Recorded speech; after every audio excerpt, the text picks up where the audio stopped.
start out by telling you the truth about yourself.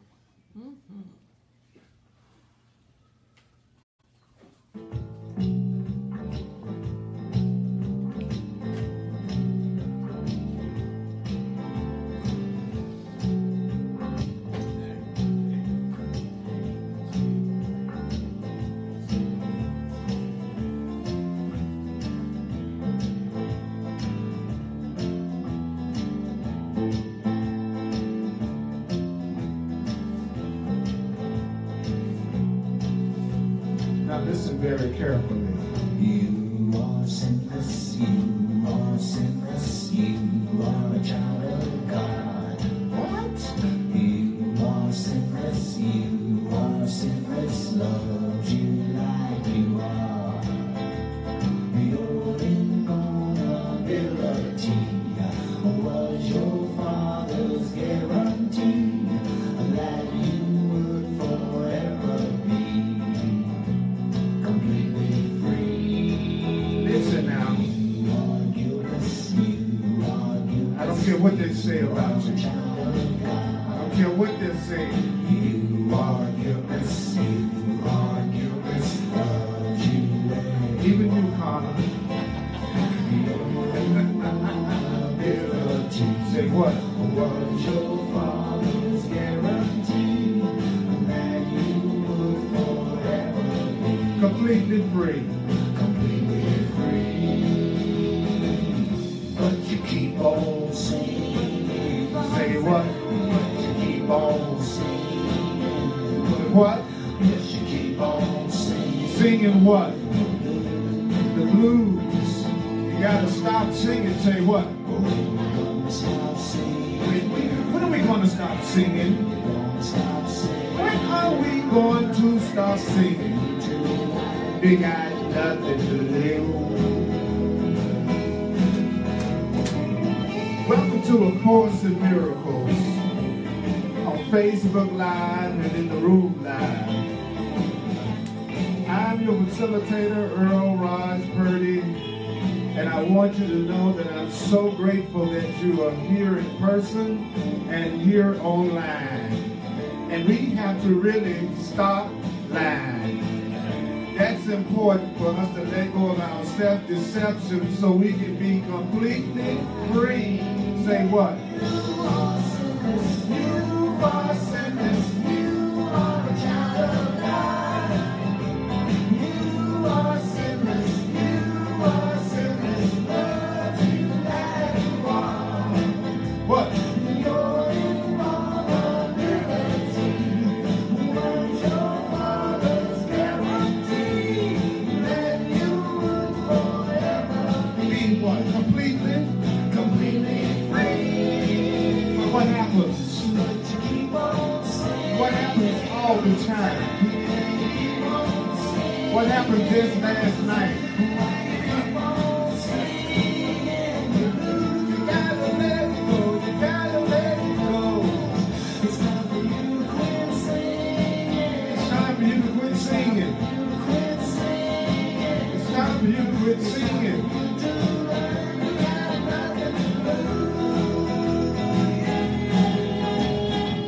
Remember that you don't have to believe the ideas, accept the ideas. You don't have to welcome the ideas. Some of the ideas you will find hard to believe, and some of the ideas you will find quite startling. Some of it's going to be very hard to believe, but if you use the ideas without analyzing and judging the hell out of the ideas, you will see that the ideas are they really are true. That's the truth. Listen to John again. But to keep on singing, it's their fault. It's their fault. If this were different, I'd be happy. If they were different, I'd be happy. If this situation were different, I'd be happy. If I was in another place, I'd be happy. If my mama changed, I'd be happy. If my daddy changed, I'd be happy. If my children changed, I'd be happy. If my mother changed, I'd be happy. If Trump changed, I'd be happy. All the different things that I tell myself, that's a bunch of crap. My happiness is not based on any of that. You're innocent. You are innocent. You are innocent. You are innocent. I am innocent.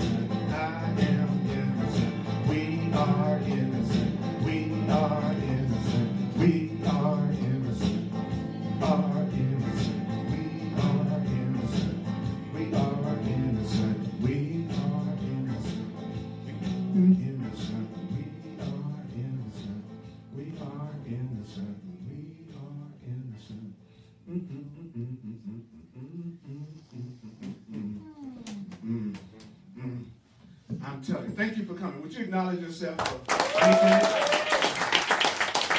Yeah. And could we acknowledge each other? Yeah. You might not be your bodies, but damn. Y'all looking pretty good out there. Those communication devices are quite distracting. You're quite a bit of a distraction this morning. I just want you to know. Yes. Those of you online on Facebook Live, thank you for tuning in. Don't forget that you can interact with each other. Please comment, please like the videos, and please share the videos, right? Beside where you can do comments, you can also share the videos. The more people that you share it with, the more people that Facebook allows to watch the videos. So I appreciate those of you, and also because the information could be helpful. And so Debbie, Kathy, Dharma, CJ, she managed to be two places at once. Pretty damn amazing. She is a brilliant mind.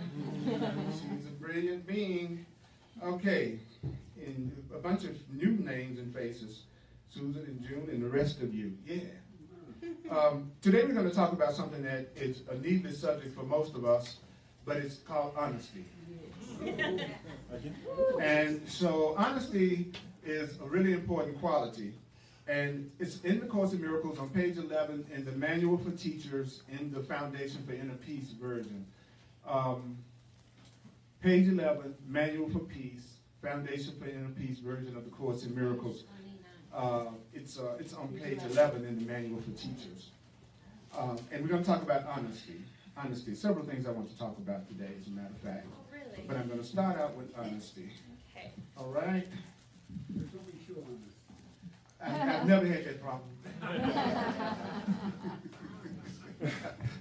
Thank you for asking me to do what I'm already capable of. That's what I like. It's not that difficult. I like that's not, yeah. And I'm going to do this in a conversational way. Thank you for all those wonderful hearts that you're sending me online. I really appreciate that. Every time I see all of you, I get a great big heart on. So I want you to know that you have that effect on me. Honesty. It says all the traits of God's teachers, and you're a teacher of God. You're a teacher of love. You're a demonstrator of love. We're here to be demonstrators of truth. That's what we were assigned to do before we chose to come into this dream called our reality. We came here to be demonstrators of love, be demonstrators of the truth. The once that you've established trust, then you can start being honest. You see, I can't be honest with you if I'm dependent on you. Mm-hmm. If I need you for something, I'm going to be very tempted not to be as honest as I might want to, because I want to lose that support. Can y'all relate to that? Yes. So you're not going to truly be honest. It's amazing what ex-girlfriends would say to me after we broke up. They didn't have anything to lose. They told me everything they really thought about me all the time. That was what made me glad we broke up. That's what people don't realize. That when you start to wake up, you go, "Oh, great! I'm glad you're gone." And there's something better for you out there. That's what you want to do. You always want to wish them something better than you, something even, because then it guarantees they won't come back. They're not happier after they leave you. It's a possibility they will want to give you one more shot. That's right. Well, maybe it wasn't so bad. Maybe I'll try it one more time. I didn't find anything any better that I enjoyed, so I think I might give Earl one more shot. You know what I'm saying? But if they're happier, I can always tell the ones who moved on to something happier. I never heard from them again. Right. But if you know what I'm saying? So any way it goes, you win. You always win. Everything is set up for you to win. Even the challenges are set up for you to win. This is rigged. And this is not fake news. Okay? For real. This is for real. So it says all other traits of God's teachers rest on trust. Once trust has been achieved, the other traits can't fail to follow. But once you have learned how to trust, then you're going to develop all the rest of the qualities of a demonstrator of love. And the Course in Miracles says only the trusting can afford honesty, because only a trusting person sees the value of honesty. So I have to be a trusting person before I even see it's valuable to be honest. And so since I believe I'm sustained by the love of God, the love of the universe, the love of my Creator, then I can be honest. Mm-hmm. Because I don't think whether or not I'm going to be taken care of is dependent on any person. Right. so I can afford to be honest. I don't think anybody that I'm in a relationship with is the only person on earth I can ever be in a relationship with, so I can be honest. You see what I'm saying? So you'll be honest when you're trusting. And the Course says, when you're going to be honest, do you know that it doesn't apply only to what you say? Being honest doesn't just apply to what you say. It says the honesty means consistency. I love that definition. To be honest means to be consistent. So an honest person is a consistent person. Consistency is honesty. Honesty is not only what a person says and whether or not that's the truth. It's how consistent you are, is how honest you are. And what does that mean to be honest? What does it mean to be consistent? It says, well, that means that nothing you say contradicts what you think. Nothing you say contradicts what you do, if you're honest. And if you're honest, you don't have any thought that's opposing any other thought. If you're honest, there's not one action that you do that belies your word. If you're truly honest, not one word lacks agreement with another word. That's what a truly honest person is like. So can we all admit we some dishonest folks?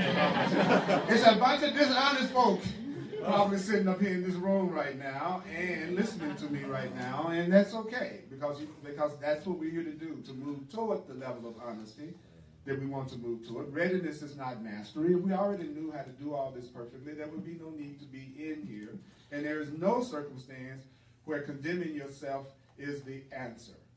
Yes. So I'm sorry, we think self-condemnation somehow makes us a better person, but self-condemnation means we're listening to our ego. Right. You can be assured of this. Every time you feel guilty, you're listening to your ego. There is no time you'll ever feel guilty that you're listening to the Holy Spirit, the voice for love. Never, ever, according to A Course in Miracles. So it's no such thing as putting yourself down and now you're being a humble spiritual person. There's no such thing as seeing yourself as guilty and feeling guilty, and that means you're listening to love, which is God, according to A Course in Miracles, which I said we don't have to believe. So I'm not asking you to accept and buy everything I'm saying, because whether you accept it or I accept it or not has absolutely no effect on the truth of it. Think about that. Your belief doesn't make something true. What I'm saying isn't true just because you agree with me. And what I'm saying is not true just because you don't agree with me. That's a big one to get. Because our ego tells us we're the arbiters of what's true. And so something is only true and valid if we agree with it. That's a totally egotistical point of view. That you're totally in your ego. You're totally in your fear-based crazy mind. And you think everything has to be the way you see it, or else it couldn't really be that way.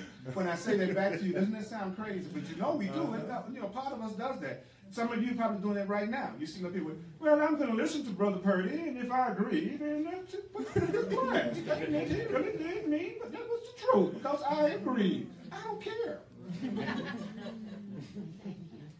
I don't care, because I don't need you to survive. But I appreciate everything you share and everything I share with you. And I didn't write it. I'm just a messenger. Don't shoot the messenger. You know what I'm saying? Yeah. So I don't have that kind of investment I did when I first started teaching 30 years ago. It's a lot of things I've learned about teaching over 30 years. And one thing I've learned most of all about teaching is, first of all, what I'm teaching is mostly for me. Yeah. That's number one. And that people filter everything you say, and the temptation is for them to only hear what they already believe anyway, and to disregard everything that's different from what they believe. So they have a tendency to leave a gathering just as unconscious as when they enter, because they haven't allowed another point of view to come in. And how can you tell when another point of view has come in? You feel contraction and resistance. So actually you should be looking for some level of or rejoicing when you hear the truth that validates what you already believe. Because you're innocent either way. You're innocent either way. You're innocent either way. So if you're a truly honest person, do you know what the characteristic of a truly honest person is? It's a person that's at no level are they in conflict with themselves. So you can tell when you're completely honest because you're not in conflict within yourself about anything. There's no inner fear or inner conflict at all when you're a totally honest person, which means a totally consistent person. Okay, so if there is absolutely no conflict within you at all, and the outer world, the perception of the outer world reflects the inner world, then you will also not be in conflict with anyone or anything. So how can I tell when I'm no longer in conflict with anyone or anything? It's because I have no inner conflict within myself. That didn't say you couldn't see yourself as being in conflict with me. And that's not saying that you couldn't be doing something that at another time I would have seen as something that caused me conflict. It's saying my thoughts about it are so congruent, my thoughts about it are so clear and not opposing each other and not in conflict about it that I'm not in conflict, so I'm not conflicting with you. You can be having a lot of conflict with you, but that doesn't mean I have to be in conflict with you. So when I say you're not in conflict with anybody, I'm basically saying you don't have fear and anger with anybody. So I like the Course in Miracles because the Course in Miracles gets me from doing the one thing that the Course in Miracles says causes pain, and that's self-deception. That all pain comes from fooling yourself about something. So your feelings are the best way to keep from fooling yourself because you intellectually tell yourself anything. But generally you can tell whether or not you feel light or heavy or whether you feel happiness or unhappiness. But you can rationalize all day long. So a lot of times when my mind is doing that, I'll turn around and go, okay, how do you feel, Purdy? How do you feel about it?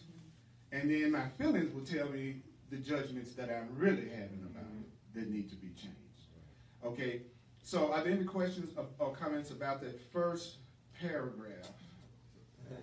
Yes. This is a little story I've wanted to share with this group for a long time, and this is the perfect time. When David and I first started our relationship, which is almost 5 years now, I am the female perfectionist type that likes to do everything right. And so something came up, and I said, oh, I'm so sorry I didn't get whatever. And he said to me, you know, you can't do anything wrong. Did you get rid of him right now?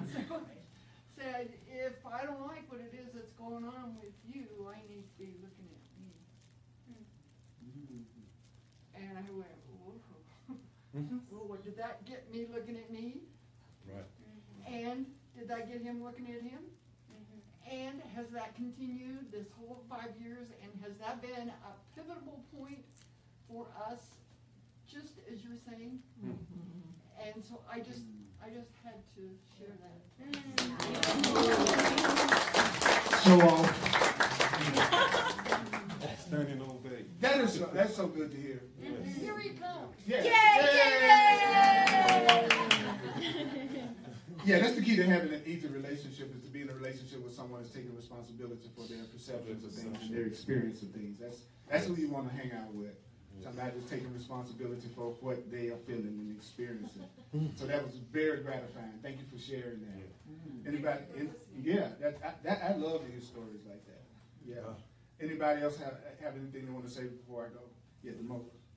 I had one very expedited forgiveness lesson just right in front of the house. You will not believe it. Like, speak it up a little bit. We don't want people online to hear. I had a very expedited lesson just walking into this, house where I was trying to.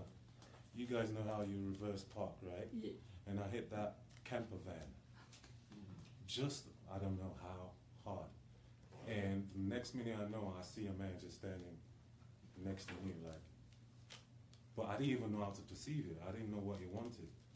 But then he definitely made me know that I hit him, not his car, but him. I'm like, oh, I'm sorry, please forgive me. And he just faded away.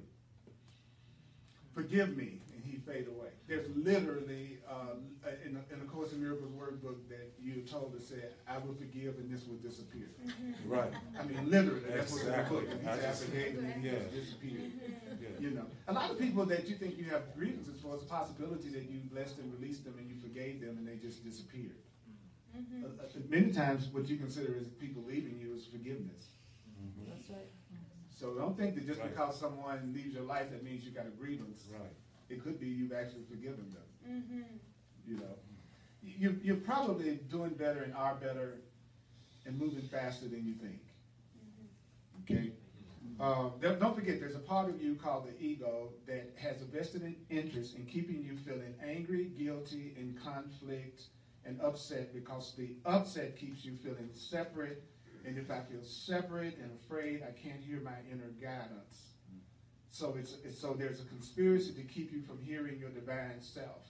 And it's called constant anger, conflict, grievances, and upset about something. Or sickness. So the Course in Miracles keeps trying to make us aware that there's a part of us that is fear-based, that's used to being in charge, that thinks everything should be the way it wants it to be, and then doesn't let you have any joy with what it tells you to get after you do that, to keep you separate from love. And most people don't know that because they identify with the self that's always upset about something, and they say stuff like, I'm upset about that. I'm mad. Wow. That's your ego. It's not you. You are totally content, peaceful, joyful, centered, immortal, infinite, and free. We lost sight of that self. That's right. Now we identify with the self that's always upset about one thing or another, trying to dominate, manipulate, or control everything around it in order to be happy. And we say that that's us.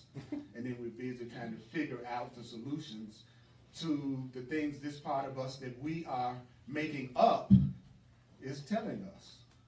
So we're listening to our ego thought stream, as I call it, your fear thought stream, and identifying with that.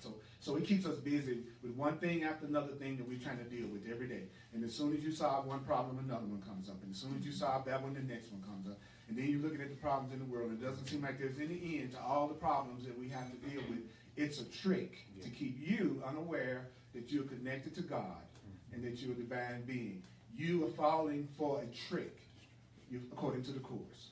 You're falling for a trick. And the biggest trick of all is thinking that you're just a physical body that's made up of flesh and bone, that's born at a certain day and ends itself at a certain day. And in between that period, you got to try to manipulate everything and everybody around you to make you happy in the ways you decided happiness should happen, picking who should be the ones who do that, whether or not they want to or not. Right, and if they don't do it, then we say you don't support me, and then it's time for us to go into therapy. So my point is, stop falling for the trick. Stop falling for the trick. Who you are is something that is joyful, that is peaceful, that is free, that is centered.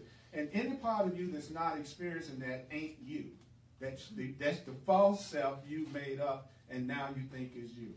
And so the Course is about undoing all the blocks to the awareness of that powerful, innocent, loving self that we are. If a person's willing to invest some attention and some study into doing that, because it ain't going to happen without attention and study. And consistency. And honesty, which is consistency. And then forgiving yourself when you don't do any of those things. Because the Holy Spirit, the higher self, needs a happy learner. And a happy learner isn't somebody that's beating themselves up while they're learning about how good or bad they're doing it. That's another trick. So the Course in Miracles says the peace of mind which the advanced teachers of God experience is largely due to their perfect honesty. Perfect doesn't mean you reach this state beyond which anything about you can improve. To be perfect, according to A Course in Miracles, means you're whole and complete and there's nothing missing in you. So to be perfect means to be complete. There's not going to be some big recall. To be perfect means you're complete. It means you have everything you need at all times for your joy and your peace. That's why we can say you're perfect. Nothing's missing. And so the Course in Miracles says, so what is it that causes war? What is it called that causes for conflict? Only the wish to deceive. So that you could even apply that to what appears to be the potential war that seems to be the ego is trying to create between North Korea and the United States right now. It's because of deception. They don't know that they don't know they're one. We don't know we're one. We don't know that we're loved. We've forgotten our spiritual identity, who we really are. We think we're adversaries at the ego level. All war is always coming from some lie that someone is saying or telling themselves, and that's the same thing is true about all arguments and all conflicts. You can't be mad and right. I'm sorry. No matter how justified you feel about your anger, you can't be angry and seeing things correctly. In a world where most people are angry, then that's a statement that's not very positively received. Okay. Especially angry and right. Yeah. I mean, angry. all of the activists right now. Yeah. You know? Well, in other words, I couldn't be an activist and be a peaceful activist, which means that whatever I'm doing as an activist, I'm doing it from a place of being centered inside. That's what I mean. Yeah. When I said a peaceful activist. It doesn't mean you might not march if you feel like that's necessary, carry your sign, and make people aware of how you feel. But inside, Content. you are not in conflict. Content against And you content, and you know that love is the only answer. You know. So the Course in Miracles says, no one at one with himself can even conceive of conflict. If you are one with yourself, you can't even conceive of anger.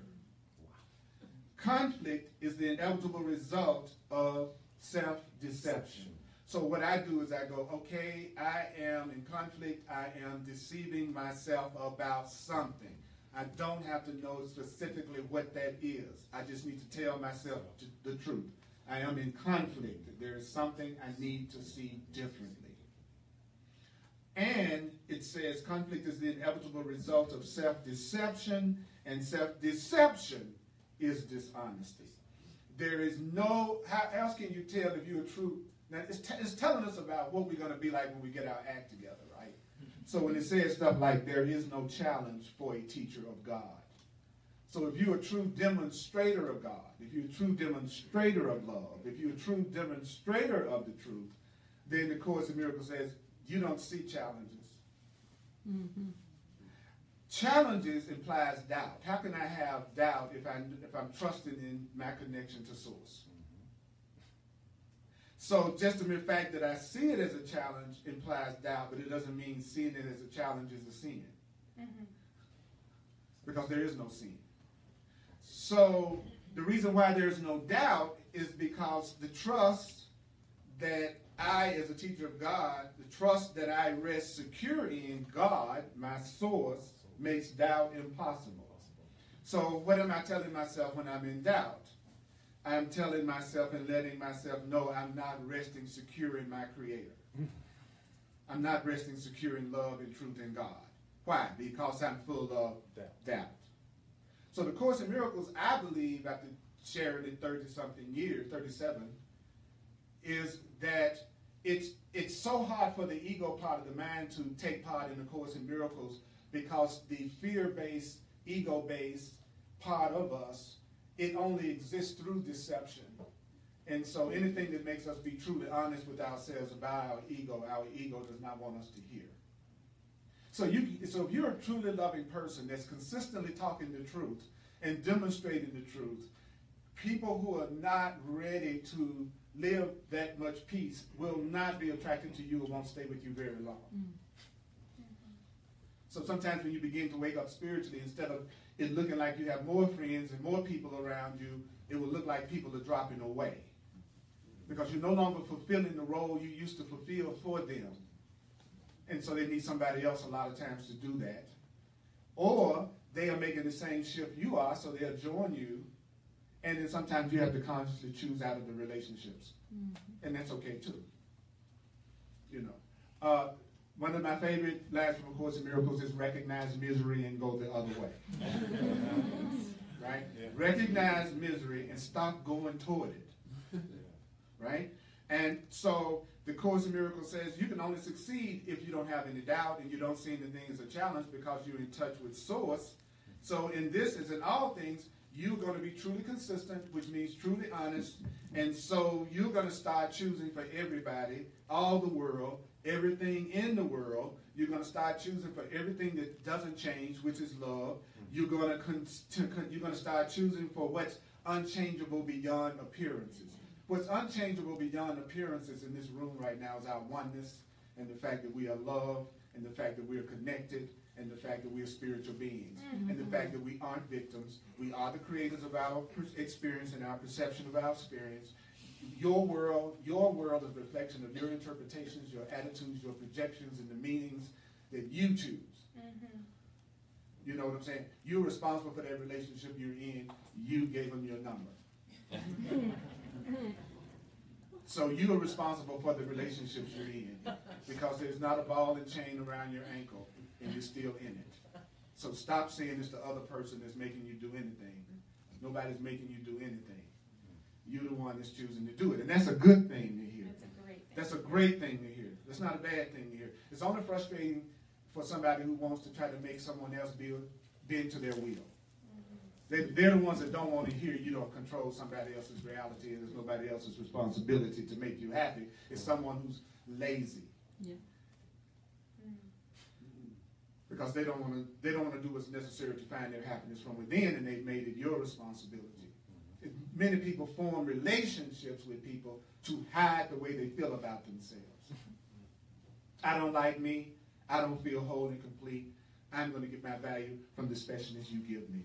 So you're supposed to hide from me the way that I feel about myself, my insecurities, my dishonesty in terms of what I'm telling myself. Then I get in a relationship with you, and you still make me afraid. I still get afraid, right? I get afraid to lose you. I become jealous. So you were supposed to hide these insecure feelings. Now, actually, you're making me even more aware of these insecure feelings. So now I'm disillusioned in the relationship. I'm going to break off with you, and I'm going to find somebody else that hide me from myself better. If they had me really good, I might ask them to marry me and move me. I want a full-time deceiver. I need a full-time deceiver. I need a full-time deceiver. I need a full-time. I've been in relationships where people thought that I was being loving if I didn't do the things that triggered their fear. So if they were jealous, for instance, if I didn't do the things that made them jealous, that was me being a compassionate, loving partner. But can't you see how that really hasn't solved anything? Nope. Because they haven't dealt with their jealousy to find the wholeness inside of themselves so that they wouldn't be jealous. I'm really not helping them at all. I'm just delaying the work that they're going to have to do. So, next time you make somebody jealous, go, isn't that wonderful? That you know how I'm helping you out? Glad I'm helping you out right now? And call the ambulance. This knife is coming.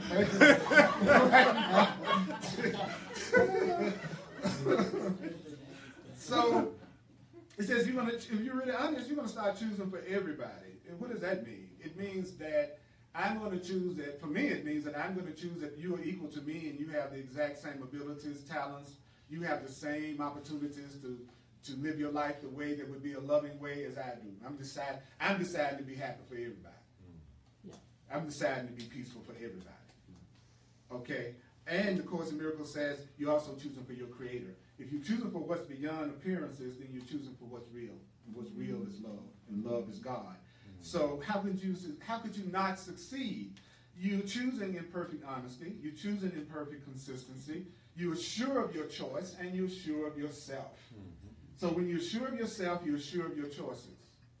If I know who I am, then it's easier for me to know what to say yes to and what to say no to.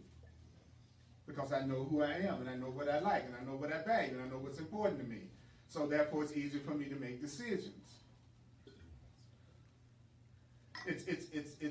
I'm amazed at how many opportunities for relationships and intimate connections that have come up in my experience over the last few years, especially, that I didn't act on.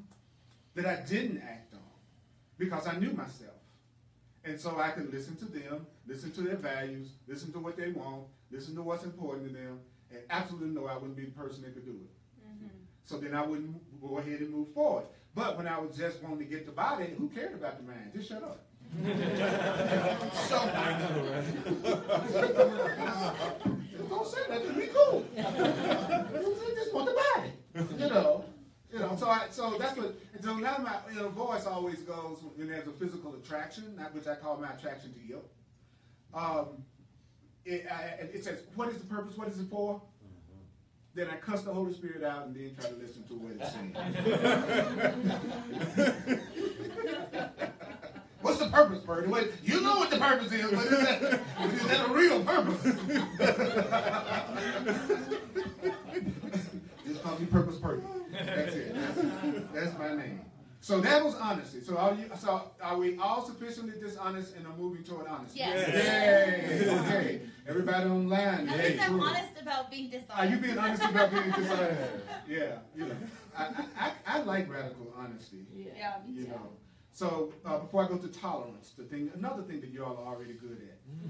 Any questions or comments about that? Anything that I've said? Yes, Pat. I think it's a question/comment, and that Okay. is, so a child of God who is recognizing their honesty and being honest, which means they're being consistent, is not experiencing any challenges. Right. And so if I'm hearing that correctly, that means that they could be experiencing a perceived obstacle, but the way that they approach the obstacle is recognizing that it's always going to be helpful and that it's helping their path forward. Exactly. Okay. Okay, and then therefore it is no challenge in the way that we think of challenge. Exactly. Okay, challenge is the way that the fear-based mind thinks of challenges. This is something I have some doubt as to whether or not I can achieve this. Right. Okay, that's the way the ego looks at challenge. And and again, it's not a bad thing if you look at things as a challenge. I'm just a messenger sharing what this particular teaching is sharing about it. Okay,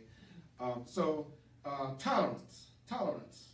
That's right, Dharma. When you're honest, you're not resisting. That's right. Kathy, you saying I'm deciding to be happy and grateful to the Creator. Absolutely. And Dharma, you're laughing out loud.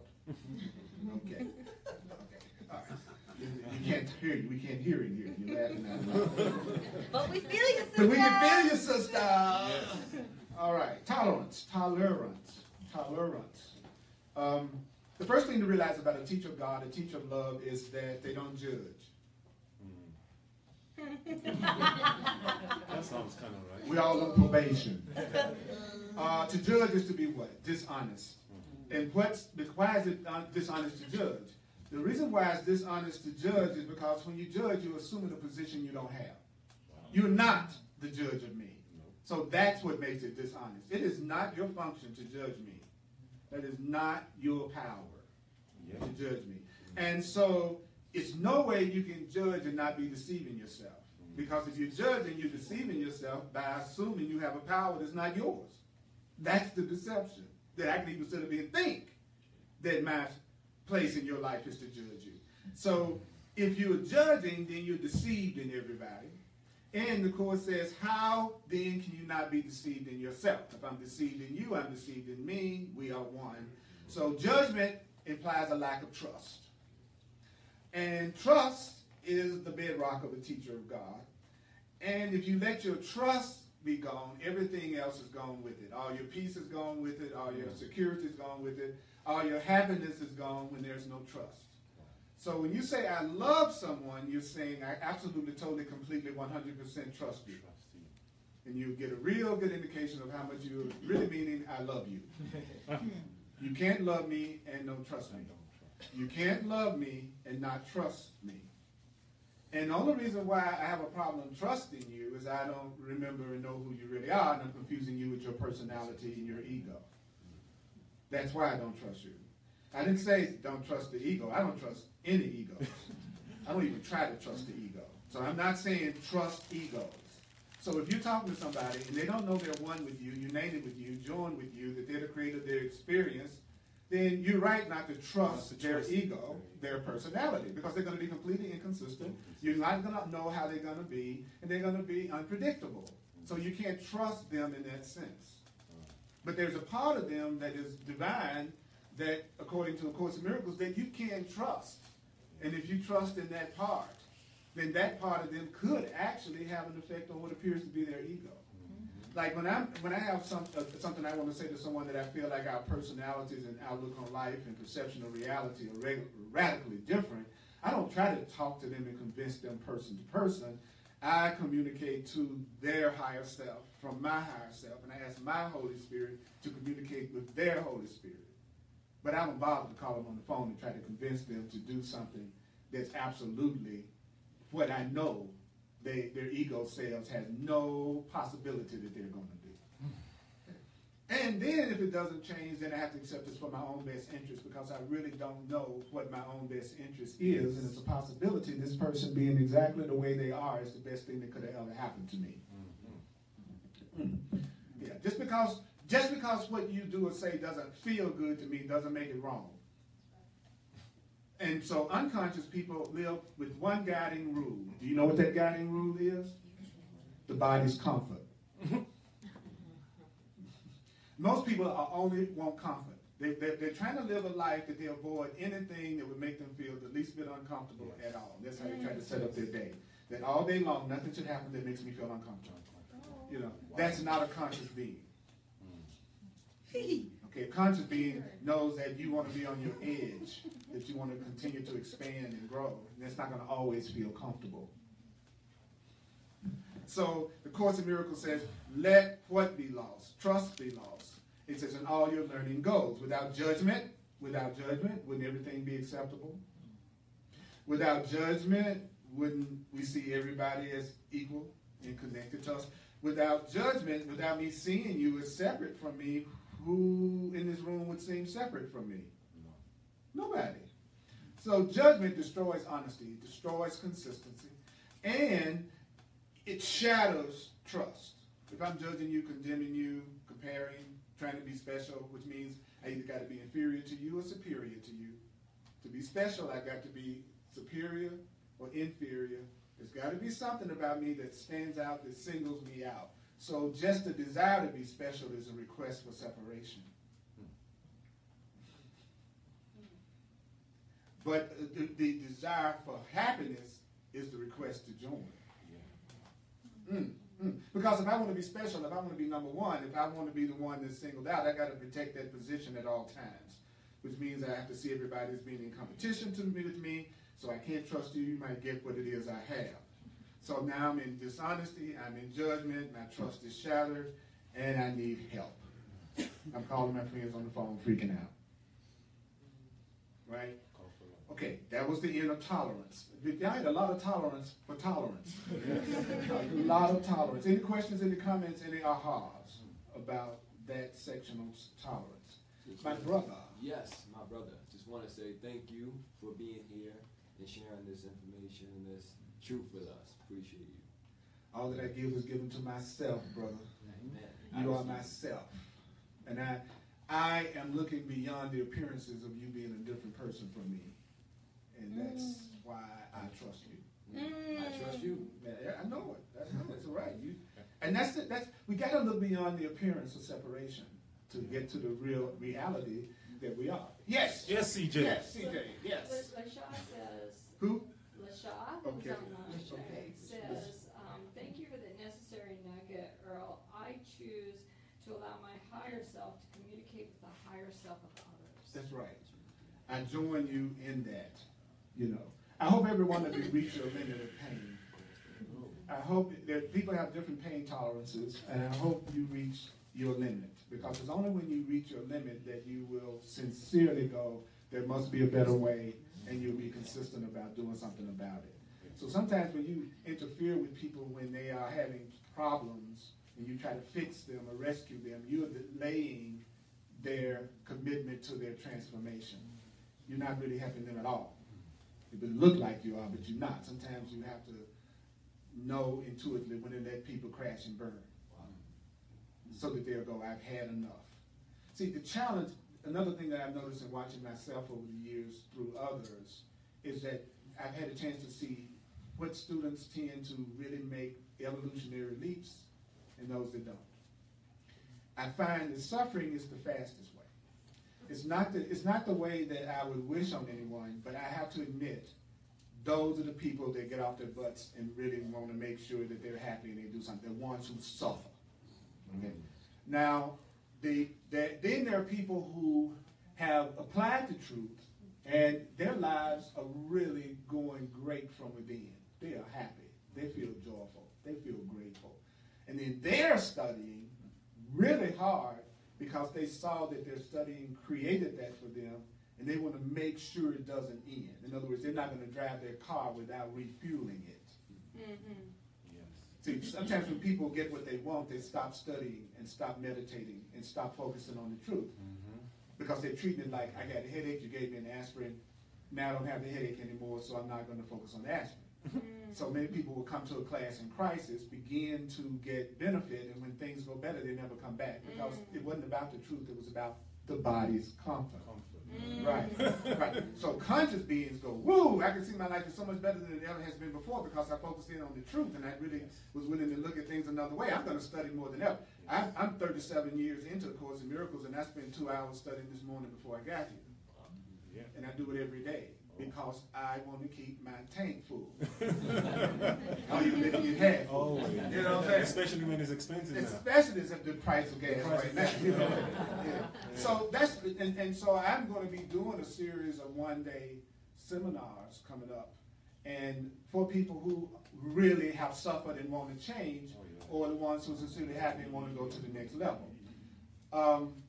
Then there are the people who in the middle. The people who have relationships that are not miserable, but not happy. They have jobs that don't make them miserable, but don't make them happy.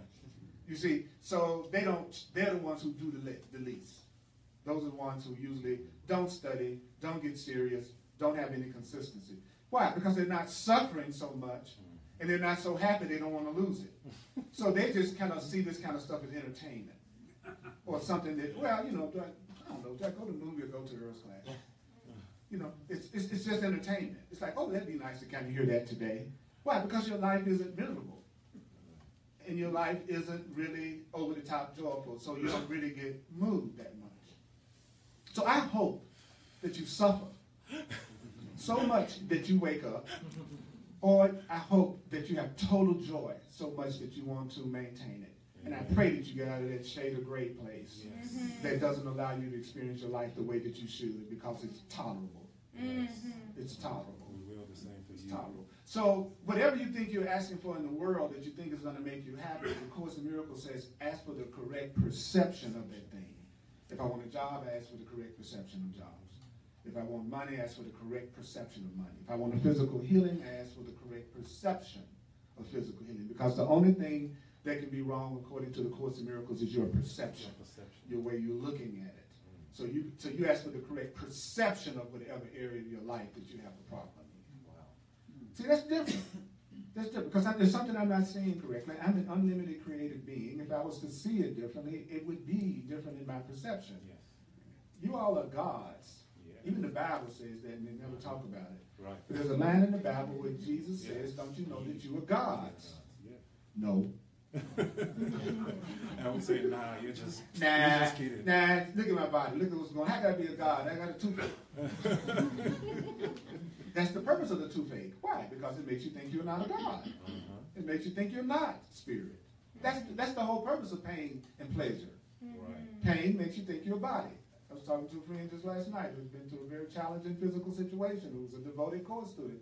And he said, we were talking about that. He said, man, I almost got fooled. The temptation to be deceived was so strong because all my attention was being drawn to my body and the pain that I was going through. But see, he used the pain to remind himself that the purpose of the pain was to deceive. Yes, hallelujah. So he got through it. Same thing is true about pleasure. You massage my neck and shoulders, and I go, ooh, ooh, on the body. So one of the surefire ways that the ego tries to convince us that we are bodies is through the pleasures of sex. You know, even though when you have an orgasm, it's a small death for a guy. That's why they pass out and dead. Then the woman get mad. Like, you died. Wait, I just had a little death. Give me a break. That's right. Give me a minute. I resurrect. You know. I'll give it 2 hours. Or 2 hours. Okay. We're acting like adults. Watch this. Okay. Right. You got to pretend we can't talk about these things in the spiritual class. Right? That's the way we do. We're so spiritual. That's right. That's right. I want to shout out to Hugh Hefner, wherever you are. Hey. Joy and pleasures. What's up, bro? Okay. He was a great civil rights guy. That was the thing I appreciate the most about Hef, was that as a black person, that he was a person who integrated the things that he was doing and supported that at a time when it absolutely was not popular to do so. So sometimes, again, unless you're playing the role of judge, which makes you dishonest, then you would say this is the Holy Son of God that was a blessing just like all the rest of us are. And Trump. That's right. So let's see here. I think I can do one more. I think I'm going to do gentleness. Wait a minute. Well, okay. All right. what I'm going to do is do a quick review right quick before I go into the next one. Okay, now I know that out of everything that I've said, that you probably have some questions or some comments. This is an opportunity to do that. Yeah. It seems to me that a lot of our stress can come from if we're constantly trying to make ourselves comfortable and something comes up that pulls us off that, that one-mindedness, it seems like it could create a lot of the stress in our lives. Whenever something uncomfortable comes up. The best way to not go through stress is to expect there to be some things that you go through stress about. The best way to get rid of anger is to not get upset with yourself about getting angry. See, the error that most minds make is that they think peace is a state that nothing occurs that's opposite to what they think they would like to occur. That's the error that most people make who think that they're growing spiritually. They think that means that everything is going to go exactly the way they want to go. They want it to go all the time. Now, here's the trick. Everything is exactly going the way you want it to go all the time.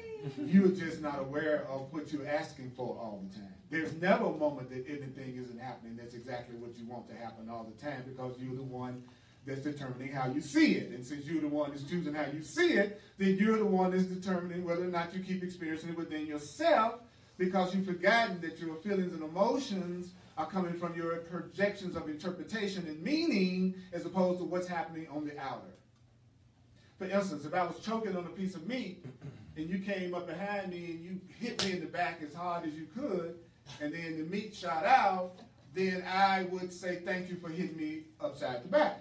Then a person that didn't like you could come up and hit you on the back, and then you want to fight. Right? You had the exact same thing happen. You got hit on your back. That's the reality. The rest of it is your story. Right? So it really isn't everything in the physical world is neutral. I'm the one that's determining whether I give myself peace about it or conflict about it, is what the truth is always trying to get us to see. That your upset absolutely, Earl, your upset absolutely is not based on what it looks like somebody else is doing to you. And so the minute your ego sets you the assignment of coming up with how you can get that person to do the thing that does not upset you, you have now deceived yourself and you're going to become intolerant of the situation. You will become intolerant of minor intrusions of discomfort as you wake up spiritually, but the discomfort from that you come up with, the irritation, will no longer be coming from what the person or situation has done on the outside. The discomfort will be coming from the awareness that you have that you don't have to be going through this. No delay is necessary. Right. Did you ready to say it? When you start to wake up spiritually, you're going to find that you're tempted to be irritated more than ever before. Yes. But the irritation isn't coming from there are more things happening that upset you. The irritation is coming because you know you could change your mind to such an extent that you don't have to be unhappy all the time. You don't have to suffer. That's what's irritating the person, is that they're beginning to get, I'm putting myself through this again, and I really don't have to put myself through this, and I know I can really be happier. And that's what the heck I'm irritated about, is because I keep on doing the same thing all the time. It keeps me upset all the time, and I've been told I don't have to be upset all the time. That's why I'm upset, not because my mama called me in the morning at 6 o'clock. You see what I mean? Okay, get your hand up, Naeem. Yes. So, brother, yes, what's your name? Demola. Demola, yes, my name is Naeem. Hello, Naeem. Yes. How you doing? I'm awesome, and you? Blessed. Yes, I trust you. Yeah, I trust you too. What you were saying about that story about the forgiveness and the parking the car, Raj said something about the lesson that said, I will forgive and this will disappear. Yeah. And that lesson is all things are lessons God would have me learn. Amen. And I think of it too as all people are lessons that God would have us learn, right? Yes. All situations. Every single thing. Yes. So that's lesson 193 if anybody wants to pick it up. One more thing I wanted to say about honesty is a big thing. I'm also writing a communication book. I just actually finished. I'm here in Denver to finalize it, so yay for me. Yay! He's already written one book that's on Amazon, is Off the Chain. What's the name of the other book that you've done? Love is Not a Game. Yeah, Love is Not a Game. That's the other one. So this one is about communication, and it's going to be called Communication is Not a Game. And there's a whole section, like 200 pages, on honesty. Talking about dishonest questions, talking about, you know, honesty, dishonesty, how it's consistency, and how the ego or the program wants us to think that, let me just stand up, that, hey everybody, that saying honesty, like, is about form. And you mentioned form and content. Like, I want you to be honest with me. Where did you go last night? And it wants a factual account of where you went, not a correct perception of this person is free, they do what they want to do, and they're innocent regardless. So the course was saying honesty has to do with consistency in thought, Yes. which is consistency in perception. So no matter what you were doing last night, I trust you. So it comes back to that. So I don't care what the form of it was. I honestly appreciate that you're in my life, and I see you that way, and my words will reflect that, and my actions will reflect that. That's honesty. Yes. Honesty is content and not form of any kind. So just want to say that. Well, thank you. I said comments, questions. I love it. I love it. I love it. So, see, another same brother, another same brother. They're out there, ladies. They exist. They're there. They exist in the world. That's right. That's right. That's right. And same thing for us fellas that aren't really fellas. Right? Like I said, same people got bodies too. You don't have to get with somebody crazy just because of their body. Not necessary. It's not necessary. Yeah. It's not necessary. That's right. Just look around the room and know that's true. Right? We got these beautiful conscious beings in here. Wanting to be just either two types of beings in this class. Beings that are conscious or want to be. That's it. You know, and I'm willing to hang out with either one of those. You know what I'm saying? I will be with somebody that wants to awaken, evolve, and grow. So I'm not looking for a person to be already Christ-like. Just want to go in the direction of a conscious being. Right. And we're willing to agree to do that. That's all. I'm not asking you to already be in a state that you're completely honest. You know? That's what love is like. You know, if somebody loves you, it's not based on your behavior. Specialness is based on behavior. How special you're going to be to me is definitely based on your behavior. Oh, for sure. Yeah. But love has nothing to do with behavior, or we'd be up the creek. You know, we're counting on the fact that our Creator loves us in spite of our obvious egotistical attitudes and fears. So nobody's asking us to be perfect but us. It's our own inner voice, the voice inside our heads, that's making us feel bad. You wouldn't even hang out with a person that talked to you the way you do. You think about that voice in your head and the things that it tells you that makes you afraid, that makes you feel like, if you had a person in your life external to you talking the way you talk to yourself, you would put them out of your life. But instead, you made this one an insane roommate. You actually sleep with them. You wake up in the morning, they wipe you, a fool. And the guide. And something is wrong with you. And the guide. You know, you're also going to let the part that don't love you tell you how to live your life. Isn't there enough people out there that's doing that? Yeah. You know, so my point is, know that that voice is a voice that you're making up. It's not a voice that exists on its own. Yes. I'm telling myself what I'm telling myself to tell myself.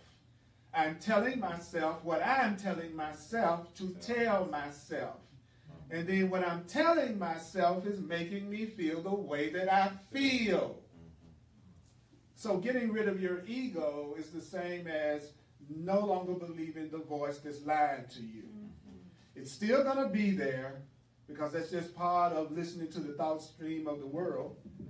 But a conscious being listens to it but doesn't follow its advice. It doesn't spend all day trying to get rid of the ego. It spends all day trying to focus in on the truth. And the fearful part, the ego part, will fade away, just like I will forgive and this will disappear. And I'm going to be gentle with myself while I'm in the process. So I'm not going to beat myself up because I get mad. I'm not going to beat myself up because I feel sad. I'm not going to beat myself up because I feel depressed, because that's my own ego. So getting rid of it means allowing it. Yeah. I'll say it again. Getting past your ego means allowing it. To just incorporate it as, this is a voice, another voice, but I'm not going to follow its advice. I'm going to be consistent. I'm going to use the truth consistently. I'm going to learn what it is, and I'm going to use it consistently. I'm going to use what I just learned consistently. I'm honest. I'm consistently applying the truth to my life as best I can. I'm being more and more and more honest, and I'm going to be more honest with you to the extent that I trust God. And so therefore I know I'm going to be okay with you in my life or out of my life. I'm going to be okay. So because I'm going to be okay anyway, and I'm going to be loved anyway, then I can afford to be radically honest. Or know when it's okay to say something and recognize what doesn't matter. That's also a gift. It's to know when it doesn't matter. People don't know that either. Sometimes you say stuff that really doesn't even matter. So why don't you just let it go? It doesn't matter. That's easier too. The more you recognize that you're the one that's determining the way you feel, the less grievances you will have because you're no longer holding somebody else responsible for your joy. So there's nothing to get mad at you about if I'm not expecting you to make me happy in the first place. Freedom. Right. So then you attract more people the same way, right? And they're feeling happy. So then you're feeling happy from within. They're feeling happy from within. Then you just feel happy together. See, that's the way it works. That's the way it works. But if I don't do that, then I'm going to have people come into my life that seem like they don't make me happy to the extent that I will have to look within for my happiness because they ain't going to do nothing I want them to do the way I want them to do it. So if you're full of people like that, they're also blessings because they're also directing you inward also. So let's thank the people that piss us off. Yay! Thank you so much. And some of you have been doing it for a lifetime. Yay! You're making sure that I really get it. So let's acknowledge us for hearing this much. Holy Spirit. Yes. I got one other thing we're going to end on right now. Let's do the financial expression of appreciation. I really thank you for supporting my teaching ministry, the full-time teaching ministry that I'm doing. Thank you for sharing with me. If you online, if you'd like to make a financial expression of appreciation, go to my website, earlpurdy.com. earlpurdy.com. And also, I would like to ask you to sign up for my contact list, those of you online and in the room, so that you will be informed about the workshops that are coming up. I'm primarily aiming this at people who are 100% sincere that they've had enough and they're ready for change and they want to go deeper. So one of the questions that arose in the conversation we just had was whether or not it would be designed so that people off-site could participate. It will be, correct?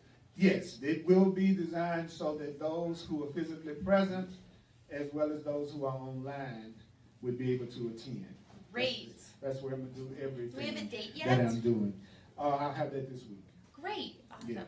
Yeah. I am bursting to go deeper. Me too. And there's a big shift going on inside of me internally. And I've learned over the years that it's great to go to great transformations with other people who want to go through transformation. You know. So that's what I'm about to do. And I'm excited because I always receive downloads. So I always ask the Holy Spirit to come up with it. And then I just try to get out of the way and just allow it to come through. I'm not interested in stuff coming from me anymore. I want to come through me.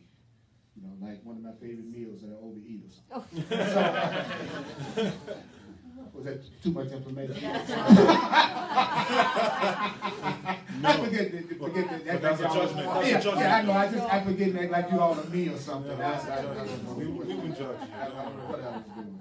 So, and then right at the end of this, when I finish this, we got some announcements that's going to be made. I want you to hear this because this is what you should be now. You are dreamers.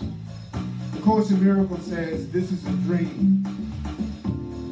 That's because you're the one that's determining how you see it and experience it. That you are an unlimited being who creates your reality through your consciousness, mind, feelings and emotions, and unconscious feelings and emotions.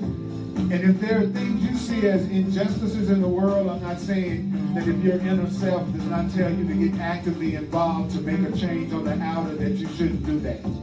I am saying that a conscious being always takes the time to look inside themselves and ask the spirit, I'm a happy dreamer. what is it that you want me to do, spirit? I believe in love. Where do you want me to go, spirit? I'm a happy dreamer. What do you want me to say, spirit? Who do you want me to say it to? What do you want me to do? Where do you want me to go? Who do you want me to say it to? What do you want me to say? Who do you want me to say it to? That's what I'm asking spirit right now.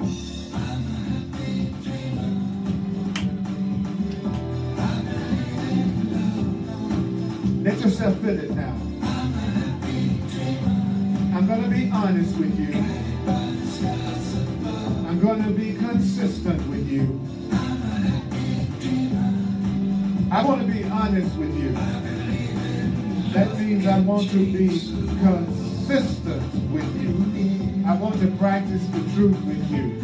Now here's one sentence to kind of go with. A very important sentence from the course. I'm a happy dreamer. Are you ready to have a happy dream? Yes. Of course, in Miracle says you don't go from misery to awakening. It says you go from having what you would think of as misery to having happiness here, to waking up to your ultimate identity. So that means you're going to have a happy dream, right? Where it appears that you are, right? I'm excited about what the future is going to hold because I'm not the one that's trying to be in control of it anymore. I've gotten smart enough to know I'm not smart enough. And that's really getting smart. So you go, I have given everything I see, all the meaning that it has for me. I have given everything I see, all the meaning that it has for me. Let's sing it. I have given everything I see, all the meaning that it has for me. I have given everything I see, all the meaning that it has for me. I have given everything I see, all the meaning that it has for me. All the meaning that it has for me. I ask for peace. I ask for peace. I have suffered enough. Is that true for you too? Is that true for you too? I see some of y'all ain't had enough yet. Some of y'all haven't had enough yet. That's what I'm saying. You're in that in-between happy place. You want to get out of that in-between happy place. You want to make a real decision. The Course says there's another lesson that goes, whatever suffers is not part of me. Whatever suffers is not part of me. Whatever suffers is not part of me. Give it up. Let's give it up.